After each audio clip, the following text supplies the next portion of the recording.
This is our baby tie hat sewing tutorial.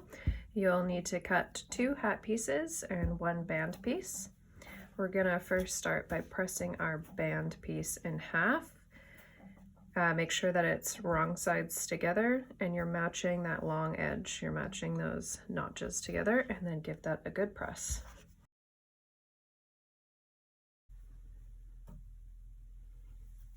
We're now going to serge our hat band closed. So we have pressed it in half, matching our notched edges. Unfold it, still folding it right sides together. And we're just going to serge that short end together.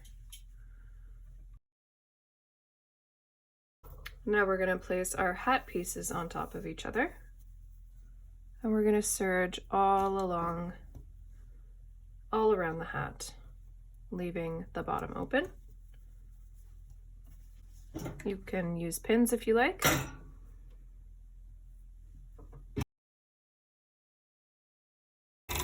So when we get to this tie tab, you can stretch it to help you get around that really narrow curve. We're going to use steam to shrink it back to shape, so it's okay if we stretch it for now.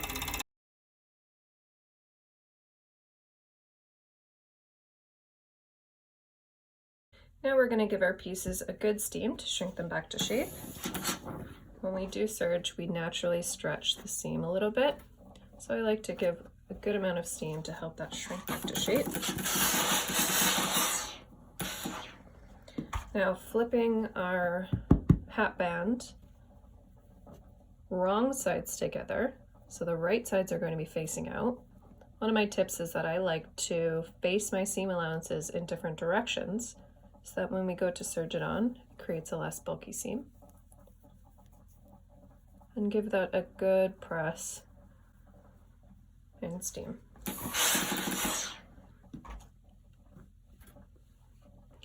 Now we're going to place our band inside of our hat. Make sure that your hat is still wrong sides out. And we're going to match one of these seams, we're going to match your band seam to either a side seam and facing that seam allowance in the opposite direction. So all 3 seam allowances are facing different directions. I like to clip that there. And then we're matching band notch to the other side seam. Now we don't need to pin here because we're going to start serging from here.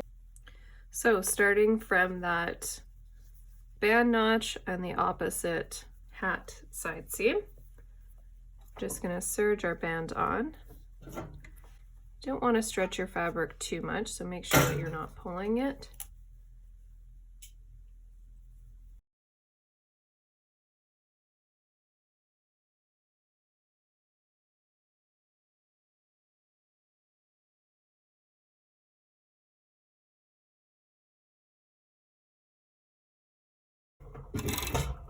When you go to tie off, lift your needles, lift your foot, pull your fabric out from underneath your needles, and tie off a bit.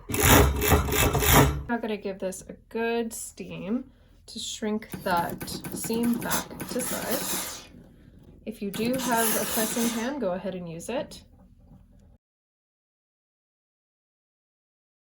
Now we're going to turn this right side out. Now this is what I call my Play-Doh method, to roll that seam right to the edge. It's like you're rolling Play-Doh out into a little snake. Helps just get that seam right to the edge for a nice press.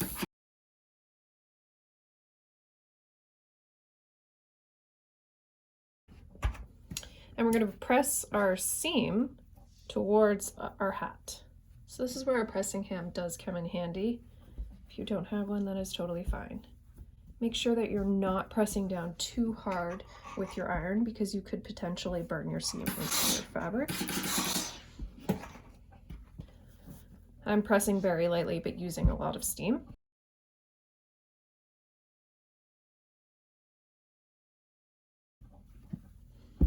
Now in order to make our tie, we're going to pull the tab right up and make a little knot.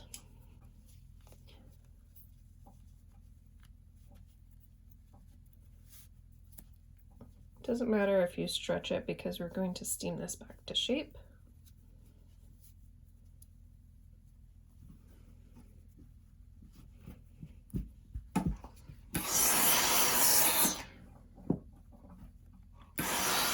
So this step is optional, but it is a nice clean finish to help keep that seam facing down. I like to give it a top stitch, so I am using a straight stitch because my fabric is not very stretchy. If your fabric is really stretchy, you can always use a zigzag stitch or a cover stitch. If you are using a straight stitch, just pull your fabric slightly as you go, and it helps to up your stitch length a little bit, so I'm using a stitch length 3.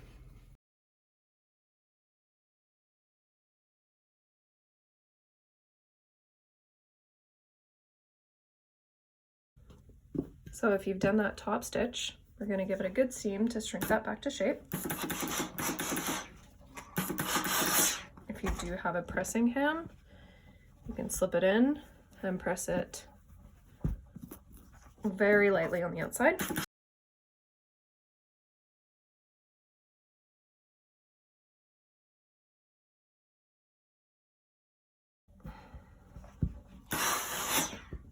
And now we're going to flip our band up.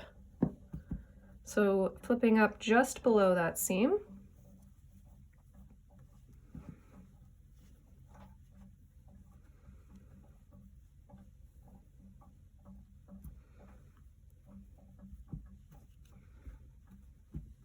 we're using some steam to press that down.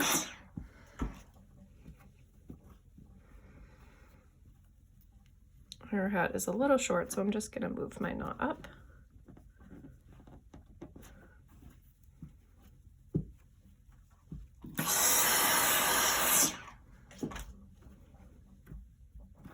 And there you have it.